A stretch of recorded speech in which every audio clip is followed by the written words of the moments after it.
Hi everyone, మిమ్మల్ని అందరినీ ఒక ఇంట్రెస్టింగ్ క్వశ్చన్ అడగాలి. స్టాక్ మార్కెట్లో ట్రేడ్ చేసి డబ్బులంతా పోగొట్టుకున్న తర్వాత మీరు మళ్ళీ మార్కెట్లోకి రావడానికి కాన్ఫిడెన్స్ ఉంటుందా? చాలా మంది ట్రేడర్స్ యొక్క సింపుల్ ఆన్సర్ లేదు, మార్కెట్ చాలా డేంజరస్. కానీ ఒక ఇన్వెస్టర్ మాత్రం తన డబ్బులంతా పోగొట్టుకొని తర్వాత మళ్ళీ మార్కెట్ కి తిరిగి వచ్చి మల్టీ బ్యాగర్ స్టాక్స్ ని ఐడెంటిఫై చేశారు. ఆ ఇన్వెస్టర్ ఎవరో తెలుసా? విజయ్ కేడియా. కానీ నాకు ఇక్కడ ఒక క్యూరియస్ క్వశ్చన్ ఏంటంటే, ఆయన మనీ లూజ్ అయిన తర్వాత కొత్త క్యాపిటల్ ఎక్కడి నుంచి వచ్చింది? ఆయన థింకింగ్ లో ఏం చేంజెస్ జరిగాయి? 1990s లో విజయ్ కేడియా నష్టపోయిన తర్వాత అతను ఏం నేర్చుకున్నారు? 2026 లో ట్రేడర్స్ కి అది ఎలా యూస్ఫుల్ అవుతుంది? ఈ వీడియోలో మనం స్టోరీ కాదు, విజయ్ కేడియా యొక్క థింకింగ్ బ్రేక్ డౌన్ చూద్దాం.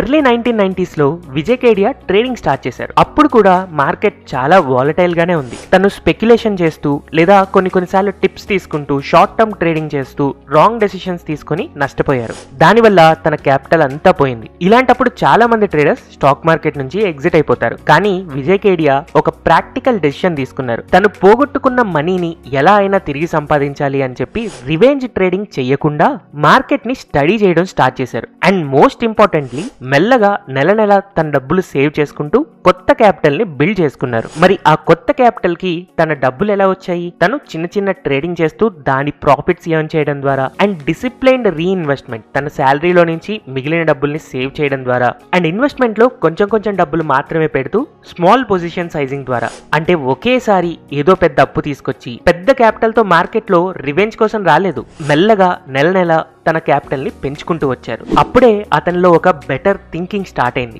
1990s లో వచ్చిన లాస్ తర్వాత విజయ్ కేడియాకి ఒక రియలైజేషన్ జరిగింది. స్టాక్ ప్రైస్ ని ఫాలో చేస్తే అది స్పెక్యులేషన్ అవుతుంది, కానీ ఒక బిజినెస్ ని ఫాలో చేస్తే అది ఇన్వెస్ట్మెంట్ అవుతుంది. సో ఆయన తన ఫోకస్ ని కంప్లీట్ గా బిజినెస్ ని స్టడీ చేయడం మీదకి మార్చారు. రేపు ఏ స్టాక్ పెరుగుతుంది అని ఆలోచించడం కంటే 10 సంవత్సరాల పాటు ఏ కంపెనీ గ్రో అవుతుంది అని ఆలోచించడం స్టార్ట్ చేశారు. ఈ మైండ్ సెట్ చేంజ్ తనని మల్టీ బ్యాగర్ స్టాక్స్ ని ఐడెంటిఫై చేయడానికి హెల్ప్ఫుల్ గా మారింది. తను ఇన్వెస్ట్ చేసిన స్టాక్స్ లో గ్రేటెస్ట్ స్టాక్ గా సెరా శానిటరీ వేర్ ని చెప్పుకోవచ్చు. సెరా శానిటరీ వేర్ లో ఇన్వెస్ట్ చేయడం వల్ల విజయ్ కేడియా దాదాపు 100 రెట్ల డబ్బులు సంపాదించారు. కానీ ఇక్కడ ఒక ఇంట్రెస్టింగ్ క్వశ్చన్ ఏంటంటే, అతను ఆ కంపెనీని ఎలా ఐడెంటిఫై చేశారు? సో దాని గురించే ఇప్పుడు చూద్దాం. తను చాలా సింపుల్ గా ఒక 3 విషయాలను అబ్జర్వ్ చేశారు. ఇండియా యొక్క అర్బనైజేషన్ అనేది పెరుగుతుంది, హౌసింగ్ డిమాండ్ కూడా ఇంక్రీజ్ అవుతూనే ఉంది. సో దీని వల్ల శానిటరీ వేర్ యొక్క డిమాండ్ అనేది న్యాచురల్ గానే పెరుగుతుంది. ఈ 3 విషయాలు అర్థమైనప్పుడు ఒక సెక్టార్ టైల్ విండ్ అనేది తనకు దొరికింది. అయితే అప్పటికే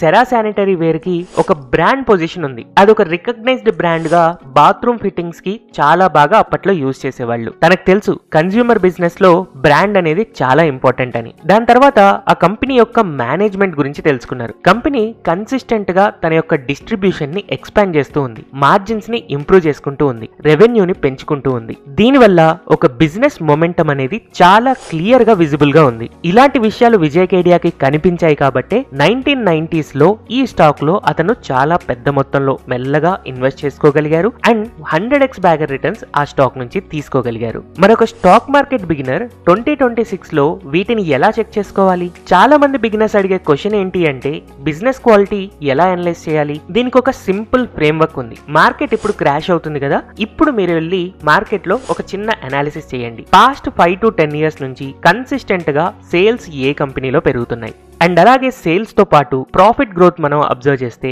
కన్సిస్టెంట్ గా ప్రాఫిట్లు కూడా పెరుగుతూ ఉండాలి. అండ్ ఆ కంపెనీకి అప్పులు చాలా తక్కువ ఉండాలి. ఎందుకంటే ఈ క్రైసిస్ ని దాటి సర్వైవ్ అవ్వాలి అని అంటే కంపెనీకి ఎంత తక్కువ అప్పులుంటే అంత మంచిది. అండ్ వెరీ ఇంపార్టెంట్లీ ప్రమోటర్ యొక్క రెప్యుటేషన్, ఆ కంపెనీ యొక్క ఓనర్స్ కి చాలా మంచి రెప్యుటేషన్ ఉండాలి. అండ్ అలాగే ప్రమోటర్ షేర్ హోల్డింగ్ అనేది స్టేబుల్ గా ఉండాలి. ఇదంతా మీరు అనలైజ్ చేయడానికి ఎలాంటి MBA లాంటి కోర్సెస్ ఏం అవసరం లేదు. మీకు జస్ట్ క్యూరియాసిటీ అండ్ పేషెన్సీ ఉంటే చాలు.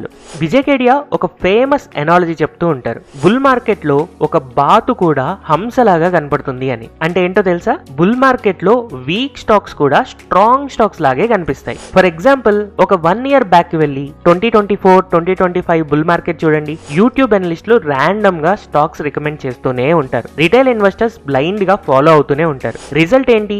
ఈ రోజు మీకు అర్థం అవుతుంది. ఆ స్టాక్స్ కి వాళ్ళు చాలా హైప్ ఇచ్చారు, ఎన్నో సక్సెస్ స్టోరీస్ చెప్పారు, చాలా సార్లు స్పెక్యులేషన్ వాల్యుయేషన్ మీద డిపెండ్ అయ్యారు. కానీ నిజానికి ఈ రోజు చూస్తే అందులో బిజినెస్ స్ట్రెంతే లేదని మనకు అర్థమైపోతూనే ఉంది. ఎప్పుడైనా సరే మార్కెట్ క్రాష్ లేదా మార్కెట్ కరెక్షన్ వచ్చినప్పుడే అసలైన నిజాలు బయటపడతాయి. ఒక బాతు హంస నుంచి మళ్లీ బాతుగానే మారిపోతుంది. సో ఇప్పుడు మరి 2026 క్రాష్ లో స్టాక్ మార్కెట్ బిగినర్స్ ఏం చేయాలి? యూజువల్ గా ఈ టైంలో అందరి ఫోకస్ ఎక్కడుంటదంటే ప్రైజెస్ మీదే ఉంటుంది. ప్రైజెస్ పడిపోతున్నాయి, నేను లాసెస్ లోకి వెళ్ళిపోతున్నాను అని కంప్లీట్ కాన్సన్ట్రేషన్ వాళ్ళ మనీ మీద, క్యాండిస్టిక్ చార్ట్స్ మీద ఉంటుంది. కానీ ఒక స్మార్ట్ ఇన్వెస్టర్ తన ఫోకస్ ని బిజినెస్ సర్వైవల్ మీద ఉంచుకోవాలి. కొన్ని క్వశ్చన్స్ మీరు మీ మైండ్ లో పెట్టుకోవాలి. కంపెనీ యొక్క అప్పులు మేనేజబుల్ గా ఉన్నాయా లేదా? నెక్స్ట్ 5 years పాటు ఈ కంపెనీ యొక్క ప్రొడక్ట్స్ కి డిమాండ్ పెరుగుతుందా? ప్రమోటర్స్ చాలా స్ట్రాంగ్ మైండ్ సెట్ తో ఉన్నారా లేదా? ఒకవేళ ఈ 3 క్వశ్చన్స్ కి ఆన్సర్ గనుక ఎస్ అని వస్తే అలాంటప్పుడు ఆ కంపెనీ మార్కెట్ క్రాష్ లో ఇన్వెస్ట్ చేయడానికి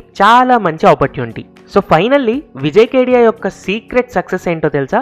మల్టీ బ్యాగర్ స్టాక్స్ ని కనుక్కోవడం కాదు, అతని థింకింగ్ యొక్క ఎవల్యూషన్. అతనికి కూడా ట్రేడింగ్ లో స్టార్టింగ్ లో లాసెస్ వచ్చాయి, కానీ తను తర్వాత నేర్చుకున్నారు, బెటర్ డెసిషన్స్ తీసుకున్నారు. ఈ ఎవల్యూషన్ వల్లే తను ఈ రోజు 1000 కోట్ల రూపాయలు పైగా సంపాదించారు. బుల్ మార్కెట్ లో మీకు వర్కౌట్ అయిన ఎన్నో స్ట్రాటజీస్ బియర్ మార్కెట్ లో అవి వీక్ స్ట్రాటజీస్ అని క్లియర్ గా అర్థమైపోతాయి. కానీ బియర్ మార్కెట్స్ లో మనకి దొరికే వరం ఏంటో తెలుసా? మనల్ని ఒక బెటర్ ఇన్వెస్టర్ గా మార్చుకోవడానికి మనకు ఒక ఆపర్చునిటీని ఇస్తాయి. సో బియర్ మార్కెట్ ని హేట్ చేయకండి, లవ్ చేయండి. మన డబ్బులు ఈజీగా పెరగడానికి మంచి మేనేజ్మెంట్స్ ని, మంచి బిజినెస్ గ్రోత్ ఉన్న స్టాక్స్ ని సెలెక్ట్ చేసుకుని లో వాల్యుయేషన్స్ లో ఇన్వెస్ట్ చేయడానికి ట్రై చేయండి. ఇలాంటి డీప్ అనాలిసిస్ వీడియోస్ ని ఇంట్రెస్టింగ్ గా నేర్చుకోవడానికి తెలుగు స్టాక్ ఛానల్ ని సబ్స్క్రైబ్ చేయడం మర్చిపోవద్దు. నెక్స్ట్ వీడియోలో ఇలాంటి కంటెంట్ తో మళ్ళీ కలుద్దాం. Thank you everyone for watching this video.